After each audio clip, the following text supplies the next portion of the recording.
Umaapaw ng tensyon sa politika matapos maglabas ng matinding pahayag ni Atty. Glenn Chong laban sa mga umunoy politiko sa bansa.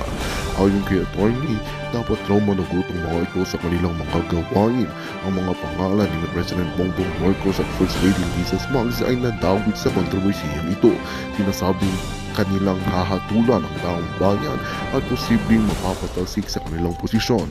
Ang kanyang mahigpit na panawagan, sinabi ni Atty. Glenn Chong na nararapat lamang na maging mapanuri ang publiko sa kanilang pagpili ng mga lider ng bansa. Ayon sa kanya, ang mga politiko ay dapat managot sa kanilang mga gawaing labag sa batas at moralidad.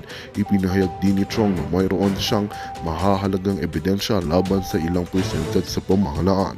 Sa kabila nito, nananatiling tahimik ang kampo ni President Bongbong Marcos at First Lady Liza Smugs hinggil sa paratang na ito. Subalit, paglala ng kontrobersiya, inaasahan ang karang pagsagot mula sa kanilang panig. Patuloy pa rin binabantayan ng publiko ang mga susunod na kaganapan sa usapin ito. Well, ito nga ang balitang ating pagkakatutukan. Ngunit bagong lahat, siguraduhin mag-subscribe at i-hit ang notification bell para sa patuloy na pagtutok sa mga sulat ng bagong balita sa tunay na boses ng masa.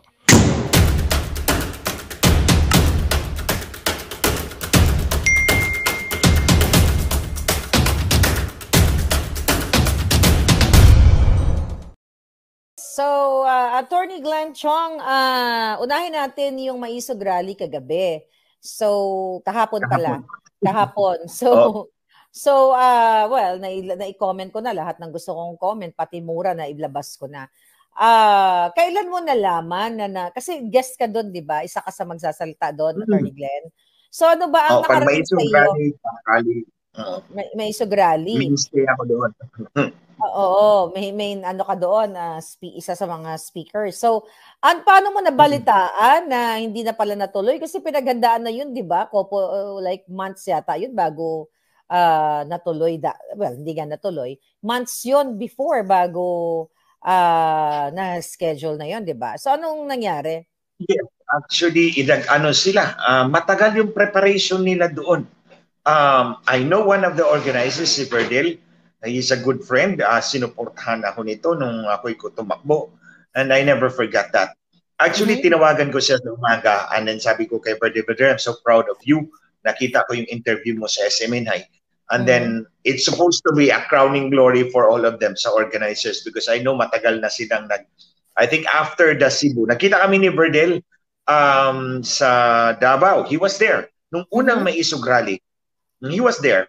And then, pagkatapos ng Cebu, that's when he contacted me na nagsimula na silang mag-organize. This would be around March, early March, first week of March, parang 2 buwan yata yung preparasyon nila.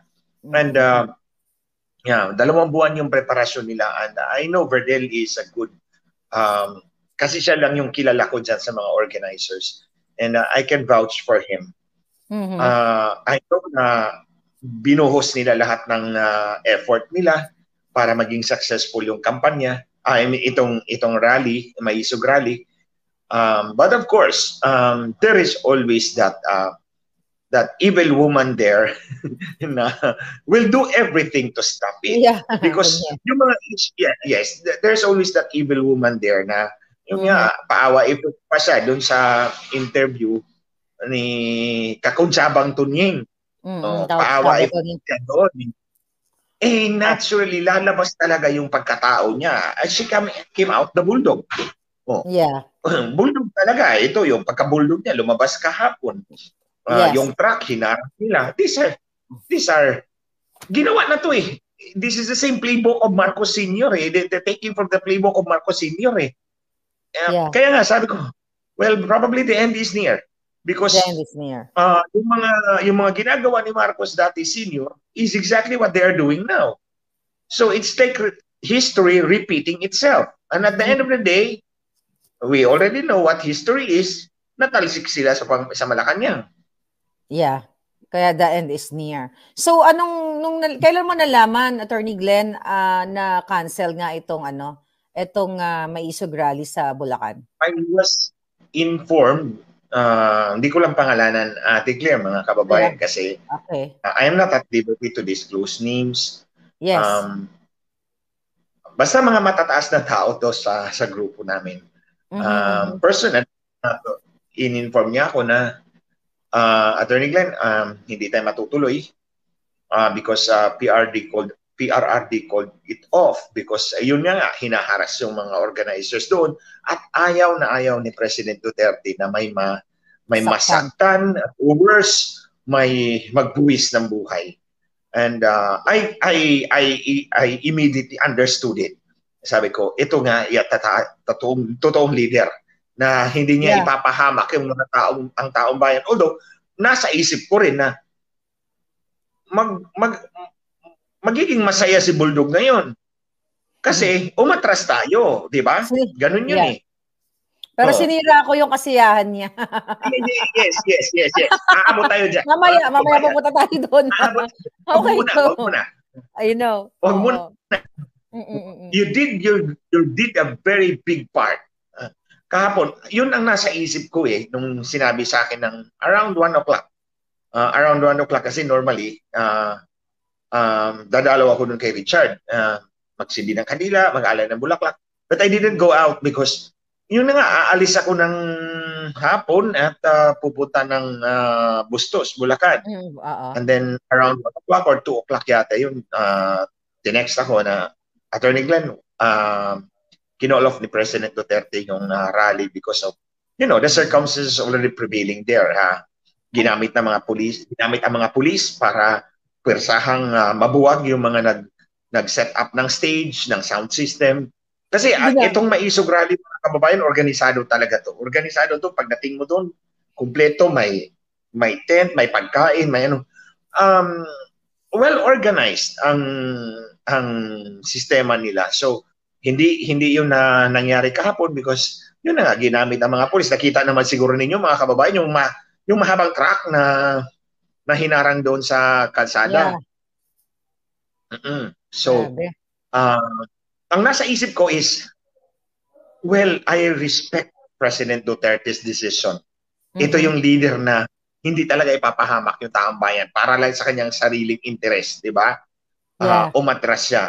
But on the other side, nasa isip ko rin na magiging masaya nito si Bulldog. Oo. Bulldog na lang kasi gusto talaga niyang underdog. Gusto niyang lumabas na underdog. Ang dami niyang pangalan. Oo. Hindi. Yung kaibigan ko, na tinuklaw din niya. My goodness, itong kaibigan ko.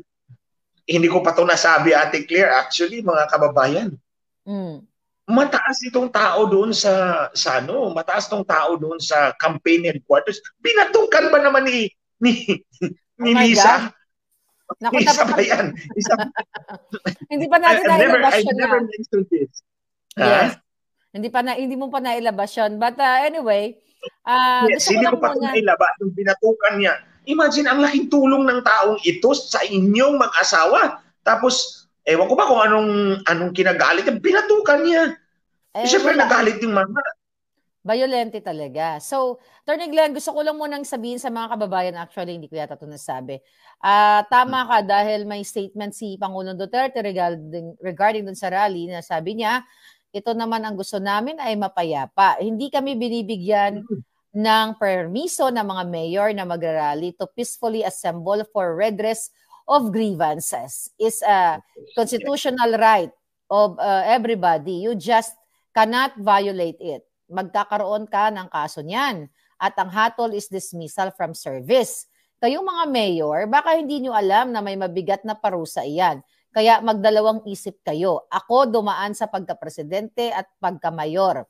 Hindi ko ginawa yan sa buhay ko. Si Bongbong Marcos, balang araw bababa iyan. Pero ang consequence, pag na-filean kayo ng kaso, sarili nyong sakit ng ulo niyan. It's up to you. So, pinaalalahan na ni Pangulong Duterte yung mga mayors and mga kababayan, and for all those who are in position now, there is always payback time. Remember that. There's always payback time. Even for you, Bulldog Lisa. Lahat ng kasamaan. May payback. Hindi natin alam kung ang papalit sa inyo ay maggawa ng Truth Commission at imbestigahan kayo lahat. And that's exactly what I would ask the new administration. Gumawa tayo ng Truth Commission, imbestigahan natin lahat, pati yung extra kidnapping, yung si Milyonaryo, na Pasukan iisa lang. natin lahat. Actually, Ipaluwa natin sa kanila lahat ng ninakaw nila. Sorry, brother. Ay, nako, Lisa. Tusukin ko talaga yung butod niya para ilabas yung pera ng bayan. Anyway, go ba? Yeah, go ahead, Attorney Glenn. Okay. So, in-inform na lang nila ako that there's going to be a press conference ng mga conveners at 7:30. And since it's already nighttime, so hindi na ako lalabas. And then, nagkausap tayo ng mga around 5 o'clock, di ba? Nag-usap tayo ng about 5 o'clock. Na, wala pa yon sa ating discussion, yung si witness, si Jonathan Morales. Wala talaga, wala. Wala pa yon. And then, yun na nga ang pumasok sa isipan ko nung nag-announce ka, actually nanonood pa ako kina Verdel doon sa press conference. And then, tapos, yes, lumipat ako doon sa inyo nung nagsimula kayo. At tinapos ko yun hanggang alas 12. Alas past 12 na yun eh. So, ang sabi ko nga, ang pumasok nga sa isipan ko, Ate Claire, mga kababayan, Lisa Marcos shut the door on the Maisog rally. But, Maharlika, Ate Claire opened a very wide window. Di ba? For all the people to kung anong klaseng mga tao ito. And I would repeat this again and again. Hindi pwede na ang Pangulo ng Pilipinas ay bangag at patuloy na magbangag-bangagan at hindi magre-respond dyan sa mga issue na yan. So, Attorney Glenn, hanggang ngayon wala pang, di ba, remember nung inilabas ko tong document na ito, pre-op tsaka authority to operate, may statement sila na Kesyo artificial intelligence generated daw. So until now, wala pang, alam naman natin na, dahil pinasinungalingan mismo kahapon sa interview. So up to now, wala pa rin statement. Yung Malacanang at saka yung PADEA. Hindi na nila pwedeng sabihin na AI yan, fake yan, because kagabi, in-identify na ng taong gumawa niyan. Yeah. Mga kababayan, na-authenticated na yan. Na-authenticated na yan ni Egypt Jonathan Morales. Sinabi niya na, pirma ko yan. Di ba? Pina-identify mo, Ate Claire. Pirma mo ba to? Oo, pirma ko yan. Malita yun sa ating lahat, mga kababayan. So yung papel na yan, na hawak-hawak ni Ate Claire, authenticated na yan, identified na yan, ng taong sumulat, nagprepara. Di ba? Sabi niya, siya pa nag-type? Nag-type. Tinanong ko. Siya nag-type. Siya pa ang nag-type. Siya ang pumirma. Siya ang gumawa. So there you have it, mga kababayan. It's authentic. Totoo yung dokumento na yan. Ang concern nga lang ni Egypt is bakit lumabas yan? O, di ba? Kaya nagalit tayo initially. Natakot din ako doon eh. Kaya ko siya, takot po. Ay, galit po ba kayo? Parang kinakabahan ako. Baka mabull-jack niya ako. Napansin mo yun? Sinabi naman niya, di ba? Sa una, nagalit ako sa iyo, which is natural. Kasi, ang sa kanya is, hindi dapat lumabas yan, di ba? Kaya sumulat siya sa Senado, imbestigan nyo, bakit lumabas to? But that's beside the point. Ang pag-uusapan natin dapat dito, bakit pinigilan yan? Bakit pinigilan yan? Sinong nagpigil yan? And then, ang ultimate na issue is, Marcos, ano ba? Magbangag-bangagan ka pa rin. Ayaw mo pa rin mag-contest. Ayaw mo pa rin sagutin yung issue. At hindi mo pwedeng sirain yung messenger. Hindi mo pwedeng sirain si Agent Morales. Attorney Glenn, we will come to that. Aabot tayo dyan. Ito nga ang question ko sa'yo. Bilang isang abogado, the way siya sumagot sa mga katanungan, ano yung ano yung maiko-comment mo? The way from the start ng question ko sa kanya, ano ang nakita mo, the way he answered the question? First, I believe he was straightforward sa kanyang answer. Pag sinabi niyang hindi niya sasagutin yan kasi doon na lang sa Senado, okay. At pero kung gusto naman niyang sagutin, sinasagot naman niya. At I find him straightforward, and I think palagi niya sinasabi, alagad siya ng batas eh. Yeah, Itong yeah. alagad ng batas na to, is by the book. By the book. Sumusunod talaga siya, by the book yung kanyang by the book, nagko-quote siya ng rules of court, di ba? Nung tinanong mo siya about the, I think ito yung fake drug howl nila Marcos, di ba?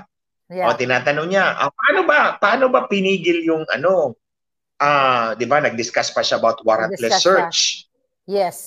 So, ang tingin ko, marunong tong investigador na to. Marunong to si Jonathan Morales, may alam talaga to, and he goes by the book. Kaya tingnan mo, sinabi pa niya, ito mahalaga to mga kababayan. Sinabi niya, kinunan niya ng deposition yung informant, di ba? Yeah, informant, confidential informant. Yung deposition, kinunan niya ng deposition yung informant. So aside from making the pre-operational report, and then yung tatlo na yan. Aside from making that, mayroon siyang supporting document. Kaya nga sabi ko, ito marunong talaga tong agent na to. And then, siguro ang sa kanya is, para hindi ako matamaan, kasi mabigat itong mga taong ito. Yeah. Especially si Bongbong Marcos alias Bongit. Mabigat itong taong to. Politiko to, may kapangyarihan to. Siguro out of habit din niya as an investigador, sabi niya out of habit, yung confidential informant, kinunan niya ng deposition. Para po sa kalaman natin mga kababayan, yung deposition po, sworn statement yan. Yeah. Normally in question and answer can be taken before a judge or before a notary public or if stipulated in writing before a person authorized to administer oath. So, pinasalaysay niya doon sa informant yung circumstances kasi nakunan niya ng picture. We will come back to that. So, in contrast mga kababayan, example ito, it's real life. Si Jonathan Morales, nung kinumpronta siya ng informant, nasa harap niya ang informant, kinunan niya ng deposition. So, sworn statement yon. In preparation, na kung sakali, ang nasa isip niya, mag-search, surveillance kami. Casing and surveillance. Yeah. Pero casing and surveillance, iba yun sa search. So, kailangan niyang kumuha ng a search warrant. Diba? Yes. Ihiwalay natin yun Casing and surveillance, nasa labas ka. Nagmamanman ka doon, diba? Nagmamanman ka doon sa labas. Casing and surveillance, just to confirm the information. Pagkatapos, pupunta siya sa judge. Dala-dala na niya yung deposition ng kanyang witness. Of course, yung witness, because part of the requirement ng search warrant, the judge there must be probable cause. No, diba? These are facts and circumstances that are reasonable, that would lead a reasonable to believe that nangyayari yung krimen na sinasabi nila. So, the judge will have to personally declare yes. Yeah, pero I think the judge will have to yun yung process. Pero I think hindi na siya nakarating doon, no? Kasi nga pinigil. No, what I mean is, I'm just explaining okay. Hinanda na niya. Iyon niya sabi ko, itong taong to, marunong to. Si Jonathan Morales. Marunong siya. Alam niya yung ginagawa niya. Kaya nga sabi niya, ginawan ko na ng deposition kasi ang operation nila dyan, yung tatlo na yan, casing and surveillance lang yan. O casing and surveillance yan. They need a search warrant para mas pasok nila si Rockwell 46C. 46C, diba? Yes. Si Marcos. 46, si Rockwell 46C. Kailangan ng search warrant. In-explain ko lang kung paano ka kukuha ng search warrant. Pupunta ka doon sa judge. Ipipresent mo yung witness mo. Claro. Ito yung witness. The judge must determine probable cause personally. So, i-examine niya yung witness, pati yung complainant. Siya ang complainant dyan si Jonathan Morales. So in other words, pulido magtrabaho tong taong to. Mukha nga, pulido. So in contrast, ihiwalay. Etong mga polis na pumatay kay Richard Santillan, meron din silang ganyan. Kaya nga sinabi ko, totoo yan Kasi kapareho na yan ng mga nasa PNP na forms. So meron din silang ganyan, meron silang informant.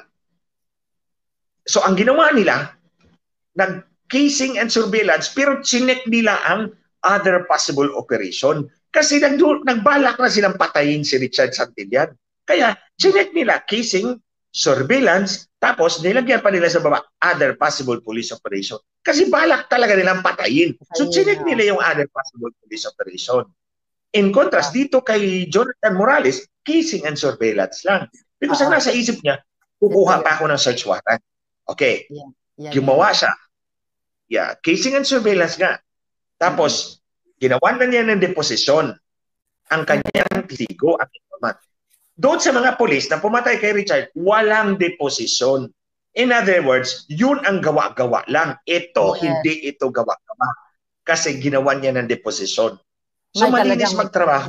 May informant. May informante talaga. Yeah. May informante talaga kasi ginawa niya ng deposisyon. Etong kay Richard Santillan, drawing lang nila yan. Kasi walang informant, walang deposisyon, tapos chinek other possible police operation kasi gusto nga patayin. Yeah. So, nung napanood nyo si Mr. Morales, di ba, tinatanong ko siya na kung nakita ba niya doon sa letratong ipinresent ng informante. So, 4 to 5 pictures, di ba? So, ulit-ulit ko tinanong sa kanya na nakita niya ba sa picture na sumisinghot ng polvoron o ng ipinagbabawal na white. Sabi mo nga, WPS. Yeah, white powdery substance, di ba? Bagong meaning ng WPS. So, narinig mo yon, Attorney Glenn, narinig mo yon na confirmed na hindi na lang ito ngayon chismis o mga katanungan ng taong bayan. Kinumpirma niya mismo kagabi at talagang permado niya ng bonggang-bongga itong mga dokumentong ito na yes, nung panahon na yon, in March 10, 2012, ay may informante talaga na nag-present ng letrato na ang presidente ngayon ay dati, nung siya ay senador, ay talagang bangag na bangag sa ipinagbabawal na substance. Anong pumasok sa isip niyo nung nung narinig niyo yun kay Jonathan Morales? Actually, so yung mga nagtatanong sa akin about this and the video, maraming nagtatanong sa akin yan about totoo ba talaga na may video? Totoo ba talaga na may pictures? Ang sagot ko, tandaan nyo, uniform yun. I mean, para consistent yun. Sabi ko, the guy, si Marcos Jr., felt so confident doing it. On many occasions with many people. Kung marami yan, matagal na yan Matagal na yan. Bisyo na yan Bata pa siya. So, maraming tao, maraming instances, maraming circumstances na ginagawa niya yan. And in all those instances, merong posibleng merong nakakuha ng picture, merong nakakuha ng video. That exactly confirms my answer. Itong sinabi ni Agent Jonathan Morales na ang informant may nagpakita siya ng 5 pictures or something, 5 pictures. Yeah. Yun ang sinabi ko. Matagal nang ginagawa ni Marcos yan. And he felt so confident using it with people around. So yung mga tao na yun, in his unguarded moments, nakunan siya ng picture, nakunan siya ng video. And now, lumabas na nga. And then exactly, tama yung sagot ko. Yeah. Tama nga. Kasi nga, kinonfirm niya mismo. So, dun sa mga, ngayon pa lang ay gumagamit na si Liza ng mga bayaran niya para i-discredit bago pala muna yun, yung tanong ko sa'yo. Was it a good decision for him to say yes kagabi prior to the Senate hearing? Good decision na nag-interview siya. Okay. For me, if you hold the truth, kung ikaw may hawak ng katotohanan, there is no better protection for you than to put it out in the public. Kasi, kung ikaw ay may hawak ng katotohanan na ang kalaban mo may alam na ikaw ang may hawak ng katotohanan, no one else knows. Yes. Pwede kang gurgur anytime. Yeah. Pwede pang madamay ang pamilya mo. But by coming out in the public space, itong ginawa niya, nagpa-interview siya, lumantad siya, it is in a way giving him protection for him and his family for as long as factual lang talaga yung sasabihin niya. And I believe they were all factual. Totoo yung mga sinasabi niya. I don't think para sa akin, no? I don't think na maggagawa-gawa siya ng istorya tapos ang kakalabanin niya, presidente. Right? Yeah. It goes the same way with me. Hindi naman ako pwedeng gagawa ng istorya eh. Tayo. Well, mandaraya nga, pero siyang nakaupo. Oh. Yes. Hindi naman ako aatras doon sa sinasabi ko, dinaya ni Marcos yung eleksyon niya. Hindi ako aatras dyan. I'll fight to the death. Dinaya ni Marcos yung kanyang eleksyon. Ito pabangag-parang pala. Oh. Yeah. Pabangag-parang talaga. Even if I know na mandaraya ito, bangag ito, still, he holds the power right now because siya nakaupo. Yeah. But the only protection for me is to come out. Yes. Ba't ako gagawa ba't ako mag-invento ng istorya? That's a surefire formula. Mamamatay ka. Kaya sabi ko kanina sa vlog ko, talagang sinasabi ko kay Lisa, sila, magpamilya, mag-asawa, kriminal sila. Kasi, ulitin ko muli, nasa United Nations na sila at sa Commission on Human Rights International. At nandoon. United Nations High Commission on Human Rights. Yeah. Sorry. Yeah. So, doon na sila. Kaya sabi ko, hindi naman talaga pwedeng gagawa-gawa ng kwento dito na parang gusto lang natin magpa-cute-cute. Hindi naman tayo kasing cute niya, di ba? Kasing cute niya. Ito, Ate Claire. Mga kababayan. Okay. Lisa, admitted ako, cute ka. Cute ka naman talaga nung panahon hindi pa uso ang tao. Naman hindi pa uso yung tao. I know, very proud pa siya na cute siya. So, yun na, balik ako doon sa tanong ko, Attorney Glanchong. Panahon yan ay hindi pa uso ang tao. So what does it make of her? Chimpanzee. Yeah. Anyway, kaya tayo magurgur dalawa. Kaya tayo gustong gurgurin ni Lisa. Anyway, yeah. So ngayon, nagsisimula na sila. Well, ever since naman, gusto nila tayo i-discredit, like, lalo na ako. Ngayon, lumabas na nga ito si Jonathan Morales. Binabato nila na may mga previous cases. Actually, naipaliwanag ito sa akin na tinanong ko kasi yon kaya JM, kaya Jonathan Morales. Sabi ko, off-cam, sabi ko kasi nabasa ko itong mga cases mo in the past. Sabi niya, yun nga yung dapat, yun nga yung mga, sa kanya na nag-suffer siya, yun ang naging kapalit ng kanyang pagiging honest o tapat sa kanyang trabaho. So ngayon, ito yung ginagamit ni Lisa ngayon ng kanyang mga mga kulto. Yeah, kanyang mga kulto ginagamit para sirain ang isang nag-testify o umamin o nagpatotoo na si Jonathan Morales. You as a lawyer, maapektuhan ba ang credibility ng isang testigo na may mga cases na actually na ipanalo niya yung mga kaso niya in the past? At talagang according to him, talagang tinira siya ng tinira para ma-discredit siya even before. So anong opinion mo dito, brother? Masisira ba ng mga bataan ni Liza ang isang Jonathan Morales dito sa kanya? Kung ako yung if I'm the one sitting in judgment sa kanya, unang-una, ang titingnan ko is yun na nga palagi niya sinasabi mga kababayan, agad siya ng batas. So, in carrying out his duty as alagad ng batas, syempre may matatamaan yan. Yes. May mga matatamaan yan ng mga malalaking tao. For as long as ang nakita ko sa kanya is straightforward itong sumasagot. By the book, alam ang ginagawa. So, kung kinasuhan man to, this will be harassment cases. And in fact, napanalo niya. Diba?